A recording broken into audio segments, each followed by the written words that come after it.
Titans got their third straight win on Sunday against the Commanders, 21-17. John Burton, Keith Bullock, Jonathan Hutton now with their final analysis as we look ahead to the Titans' bye week already here in Week 6. Segment, Titans now 3-2. They get the win heading into the bye week. Keith, as a player, how beneficial is the bye week so you can get off your feet and heal up a little bit? Yeah, it's great to get off your feet and heal up. It's also great to get in the film room to look at, the games that you played, make some corrections. For coaches, the same thing. But it's good because they have guys that they need to get back so they can help fill those holes in the secondary and and patch up that offensive line. But this is a great time for them for sure. Yeah, a lot of injuries for this team. All right, Jonathan, this team is far from a finished product. Twofold question here.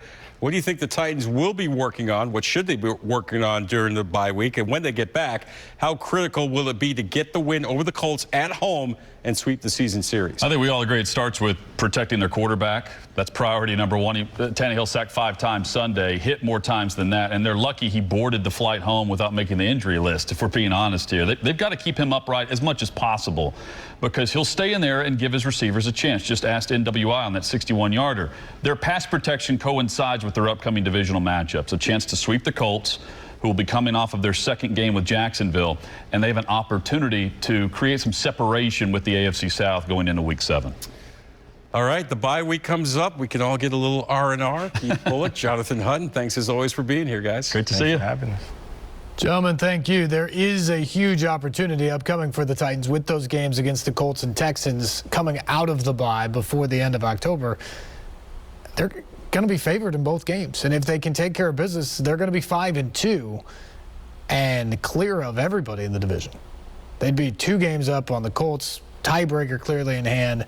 They don't play the Jaguars until December, but would be up on them in the division. That would be a great place for the Titans to be, so hopefully they can rest up and be ready for that. But it all comes because this team continues to find ways down the stretch. The goal line stand, the latest example of that. Kevin Byard's been around for a lot of good moments with this Titans team, and he reflected on some of it yesterday in the locker room. Doesn't have to be pretty, just get it done, and the Titans do. Ability to withstand those big plays again that hurt you but didn't kill you.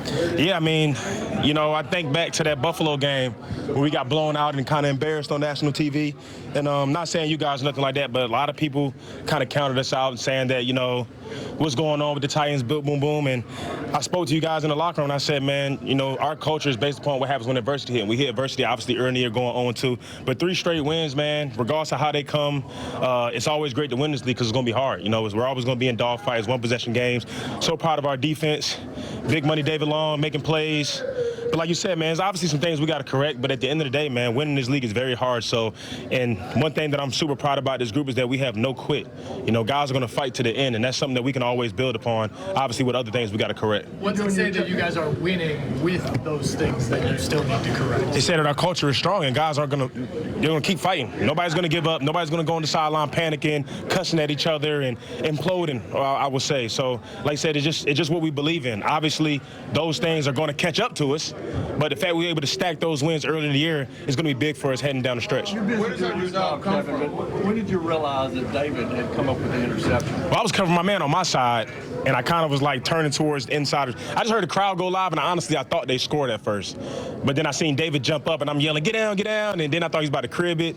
But it was electric, man. I feel like at least once or twice a year we get one of those epic wins, right? If it's last year in Buffalo, a couple years ago, 2019, you're talking about the Los Angeles game. Like I said, just our culture, the way we're going to keep fighting to the end. That resolve that you mentioned in adversity, where does that bounce back come from? Well, it starts from top down. It starts from Vrabel, and what he believes in his culture, and then obviously from the leaders and everybody else, because culture, like I said, had to start from top down. And so when we get new guys and new pieces here and there, guys immediately buy in. So I just think that just the experience of understanding that we've been in these games so many times that plays early in the game, you know what I'm saying, hey, they make a couple plays, but so what? We're going to keep fighting, and that's what we did today. After the Bills game, you and Derek, you guys spoke for a long time at your locker.